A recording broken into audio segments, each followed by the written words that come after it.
प्रधानमंत्री था महाराजा हरि सिंह का बहुत होशियार, बहुत चतुर व्यक्ति था।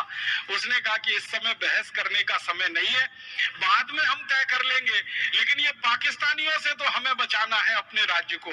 तो सरदार पटेल ने कहा कि मैं मेरी सेना भेज सकता हूं और पाकिस्तानियों को हमारी सेना गाजर मूली की तरह से काट देगी, लेकिन एक शर्त है।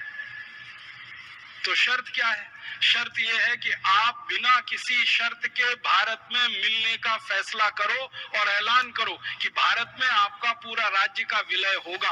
उसी कंडीशन पे भारत की सेना आपको बचाने के लिए आएगी, क्योंकि तकनीकी रूप से जब तक आप भारत देश से जुड़ते नहीं है तब तक भारत की सेना आपकी रक्षा क्यों करेगी?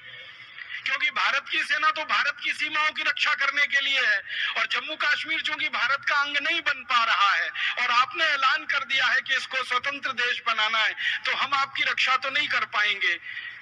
तो प्रधानमंत्री भागा भागा वापस गया महाराजा हरि सिंह के पास और कहा कि सरदार पटेल ने तो ना कह दिया, सेना तो नहीं आएगी जब तक हम भारत में विलय के दस्तावेजों पे हस्ताक्षर नहीं करते, भारत के साथ विलय के संधि पत्र पर हम हस्ताक्षर नहीं करते, तब तक भारत की सेना नहीं आएगी और हम तो अब मारे जाएंगे।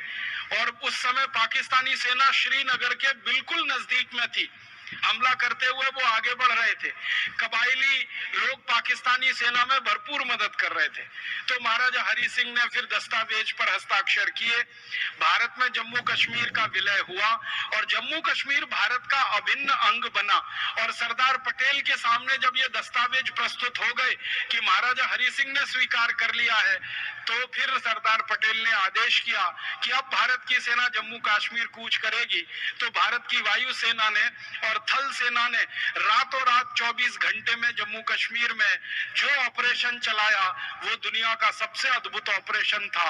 हजारों सैनिक उतार दिए जम्मू कश्मीर में, और उन सैनिकों ने जो पराक्रम दिखाया वो भी दुनिया में अद्भुत था।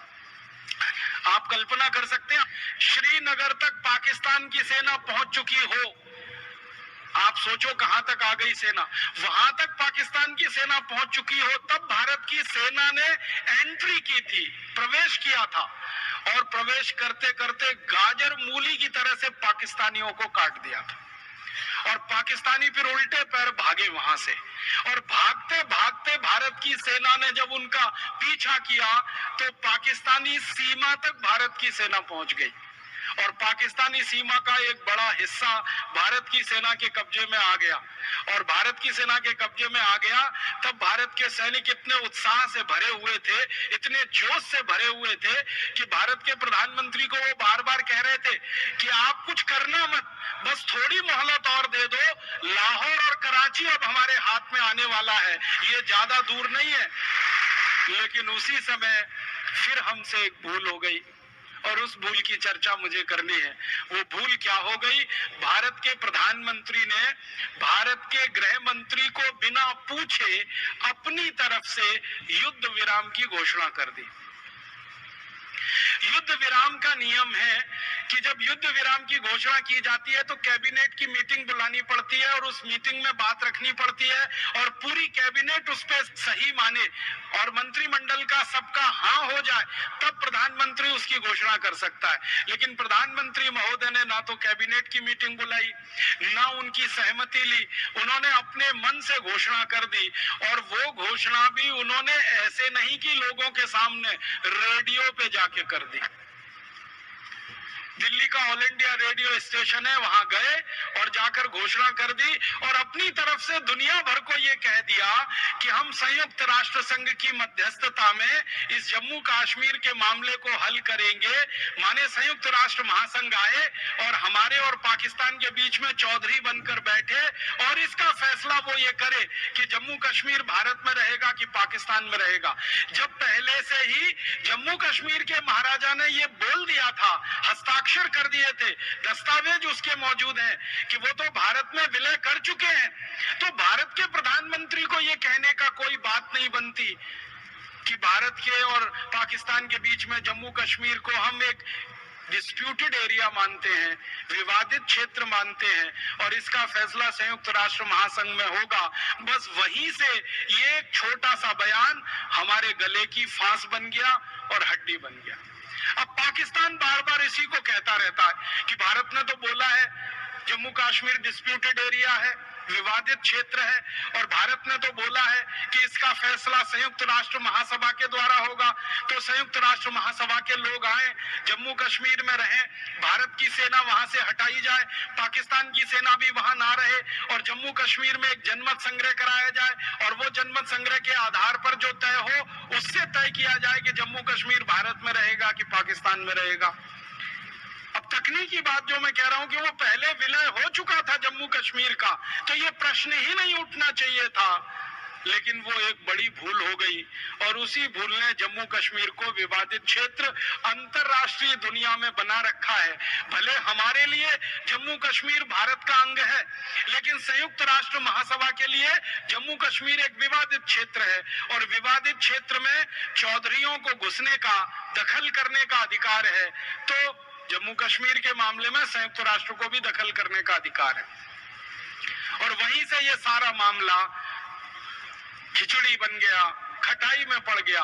अच्छा खासा पूरा जम्मू कश्मीर वहां के महाराजा ने दस्तावेजों पर हस्ताक्षर करके भारत के साथ विलय कराया, लेकिन प्रधानमंत्री महोदय के एक छोटे से बयान ने सारे मामले को बिगाड़ दिया। अब ये मामला संयुक्त राष्ट्र महासंघ में है। संयुक्त राष्ट्र महासंघ में आप जानते हैं अमेरिका दादा है, जो अमेरिका चाहता है वहां वही होता है, जो अमेरिका चाहता है वहां के लोग वही करते हैं, और अमेरिका कभी नहीं चाहता कि ये जम्मू कश्मीर का मामला सुलझ जाए, क्योंकि वो ये मानता है अमेरिका कि भविष्य में जम्मू कश्मीर कभी अमेरिका की मदद करने के लिए आएगा, इसलिए इसको विवादित ही रहने दो, क्योंकि विवादित क्षेत्र में घुसने के लिए रास्ता खुल जाता है। अमेरिका को क्या इंटरेस्ट है जम्मू कश्मीर में? अमेरिका की ये रणनीति है कि भविष्य में कभी भी चीन के साथ युद्ध लड़ना पड़ा तो जम्मू कश्मीर अमेरिका के सैनिकों के लिए शरण स्थली बन सकता है।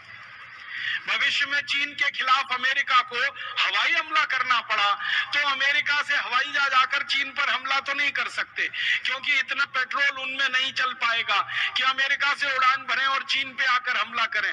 अमेरिका के हवाई जहाजों को उड़कर पहले उतरना पड़ेगा भारत के किसी इलाके में जो चीन के नजदीक है, फिर दोबारा उसमें ईंधन भरा जाएगा, तब जाकर वो हमला कर पाएंगे। तो अमेरिका को दिखाई देता जम्मू कश्मीर बहुत सुरक्षित है, चीन की सीमा वहां से लगती है, तो भविष्य में कभी चीन से युद्ध लड़ना पड़ा अमेरिका को तो जम्मू कश्मीर अमेरिका के लिए एयर बेस का काम करेगा, और ये एयर बेस तभी तक काम करेगा जब तक जम्मू कश्मीर विवादित है। इसलिए अमेरिका इस मामले को हल होने ही देना नहीं चाहता। संयुक्त राष्ट्र महासभा में जब जब ये विषय आया, जब जब ये बहस हुई, अमेरिका ने वीटो लगाकर इसको फंसाया और इसको हल नहीं होने दिया, और आज तक ये हल नहीं हो पा रहा है। और ये हल नहीं हो पा रहा है तो उसका अंतिम दुष्परिणाम क्या हो रहा है कि जम्मू कश्मीर पर पाकिस्तान अपना हक जमाता है और जम्मू कश्मीर की जनता कहती है कि हम भारत में रहेंगे। आप बोलेंगे जम्मू कश्मीर की जनता क्यों कहती है भारत में रहेंगे? इतनी बार जम्मू कश्मीर में चुनाव हो चुके हैं और इतनी बार भारत की पार्टियों को लोगों ने वोट दे दिया है, और इतनी बार वहां भारत के नेताओं की सरकारें बन चुकी हैं। इससे बड़ा प्रमाण और सबूत क्या चाहिए कि जम्मू कश्मीर की जनता भारत में ही रहना चाहती है। लेकिन जम्मू कश्मीर के कुछ नेता जो अमेरिका से पैसा पाते हैं, जिनको पाकिस्तान से धन आता है, वो अलग राग अलापते रहते हैं और उन्होंने कुछ संगठन बना रखे हैं और उन संगठनों की मदद से गाहे बगाहे वो एक शगुफा छोड़ते रहते हैं, और उनका एक ही शगुफा है प्लेबिसाइट होना चाहिए, जनमत संग्रह होना चाहिए। अब मैं मानता हूं कि वोट की राजनीति से बड़ा जनमत संग्रह और कौन सा होता है। और आपने देखा है कि एक चुनी हुई सरकार वहां पर है, उसके पहले भी वोट हुए हैं और उसके पहले भी चुनी हुई सरकार बन चुकी है। तो सारी दुनिया को ये नहीं दिखाई देता कि वहां चुनी हुई सरकारें बन रही हैं और वोट की ताकत पर बन रही हैं। उनको तो वो जनमत संग्रह वाली बात, प्लेबिसाइट वाली बात दिखाई देती है, जो गलती से पंडित जवाहरलाल नेहरू के मुंह से निकल गई और हमारे लिए फास्ट बन गई, गले की हड्डी बन गई। अब इसी को आधार लेके आतंकवाद चल गया है, इसी को आधार लेकर आतंकवादी गतिविधि चल रही है, और उन आतंकवादी गतिविधियों से एक इलाका है जो पूरी तरह से प्रभावित है, और वो इतनी बुरी तरह से प्रभावित है कि वहां रहने वाले मूल निवासियों को अपने घर छोड़कर, द्वार छोड़कर, संपत्ति छोड़कर भागकर कहीं दूसरी जगह शरणार्थी के रूप में रहना पड़ रहा है। ये भारत में ही हो रहा है। दुनिया के शायद किसी दूसरे देश में इसका उदाहरण नहीं मिलेगा। अपने ही देश के मालिक, अपने ही देश के राजा